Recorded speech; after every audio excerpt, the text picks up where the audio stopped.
Bonsai Dream. Hello everyone, welcome to my YouTube channel. Today I'm in Lebanon, Pennsylvania, and I'm gonna work this beautiful material of Sierra Juniper that was collected in north of California, and my friend Mike purchased at the National last year. The tree is nice and strong. You can see the beautiful bluish color that these species get when it's cultivated in a container. And this tree has a lot of character. It's a super old tree. The characteristic of Sierra Juniper is that they tend to become hollow in the trunk because the wood is very softer compared to other species of junipers, like for example Rocky Mountain. So what we're gonna do today is giving the first time to this tree, and maybe we're gonna also repot the tree because it's collected probably 5 years ago and it's super strong. There are a lot of roots, so we need to also, as we work on the foliage, we want to also see what we have in terms of root ball and see if we can put this tree in a bonsai pot. Okay.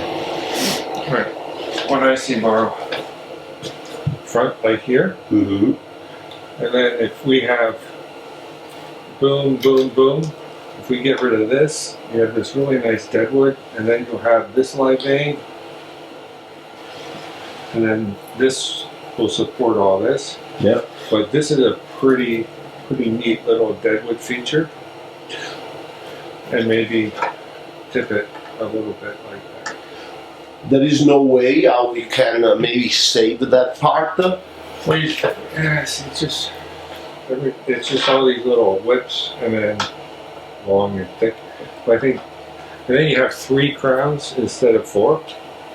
But you thinking on these like crowns or like pads? Like a pad here. Ah, okay. Like a pad here, and then the main.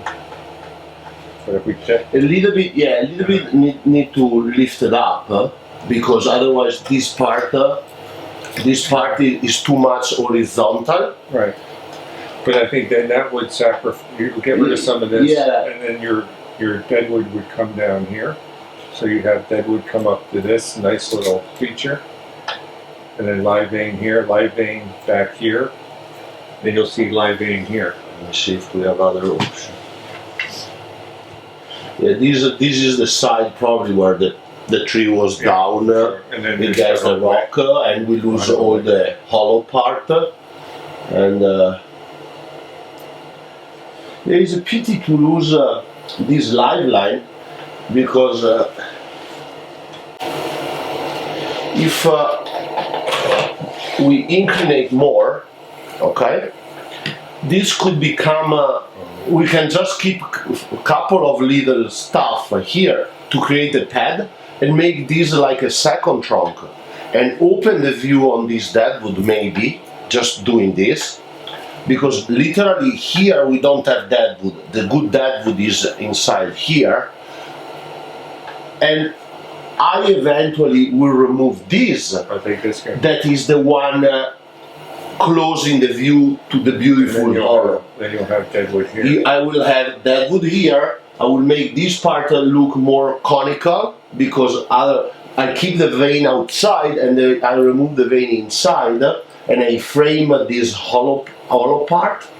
And if I do this, I have this that is perfect for the back of the tree, and then this that has to come back left to create. This will be a real nice blade. Oh, absolutely. Because this actually, more than this, is the one, don't allow us to see this beautiful part. And I do the same thing by getting rid of this thick line. Exactly. So you keep the side one, and the frontal part will be a nice blade of deadwood. And we create a kind of an elegant double trunk. Right, then you have this negative space. And you have this, and you put some branches from this guy, and you push down some branches from the top. You have a nice crown here. Yeah. Yeah, that looks good. Good, let's do it.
an easy tip while you're wiring branches from inside outside is to hold the wire with two hands, okay, insisting in the inner part of the little branch, and then according to the size that the previous wire is on the branch, this one for example is clockwise, so clockwise is like the clock turning to the right, so our right hand follow the clockwise and our left hand goes to the branch. And so we then follow and find another pair, and still going clockwise, we go up to the new branch.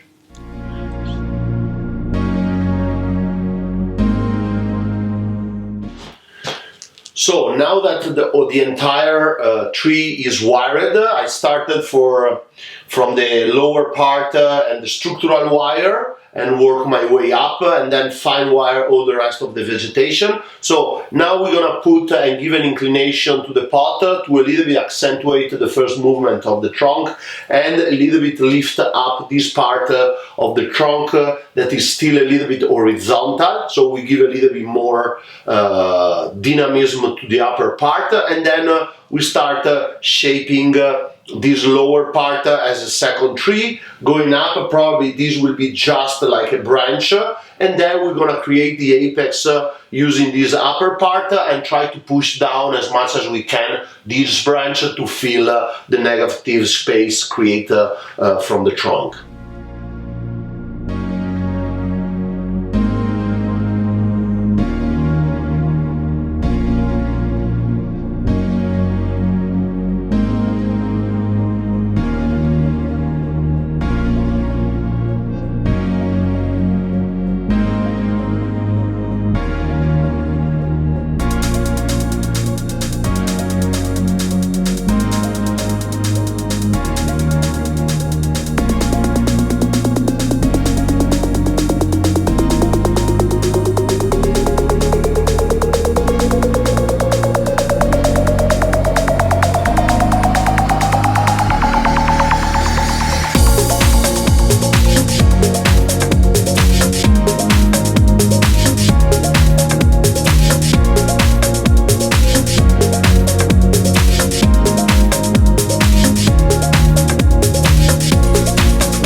So here we are with the finished style. I decided at the end to cut away this lower branch and give a little bit more dynamism to the right, following the big branch of the taller tree, for an aesthetic purpose and also for a structural purpose of the entire tree, because this I feel is the first and stronger branch of the tree, so it has to be the one more important visually and aesthetically all over the tree. So now we're gonna open the box, see what we find. Hopefully all the roots are nice and strong and there is a very compact root ball. We already prepare this beautiful Kaizen pot, so the idea is to see what the roots look like, and then eventually be able to put the tree already in his first bonsai container. This pot is very beautiful, very old Kaizen, probably from the late 1980s, and I think it will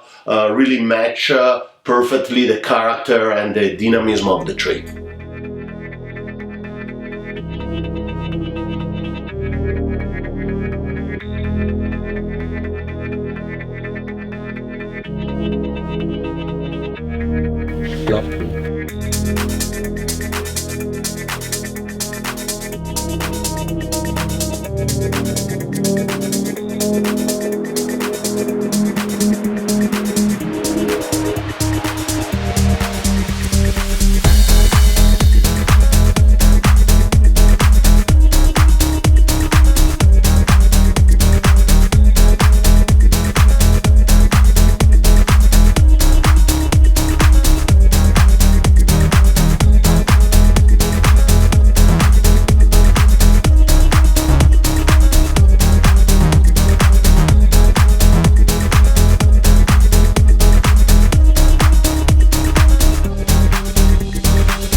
Consider this one, because in my side there is already a big root, you see?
so much for watching this video. I hope you enjoyed.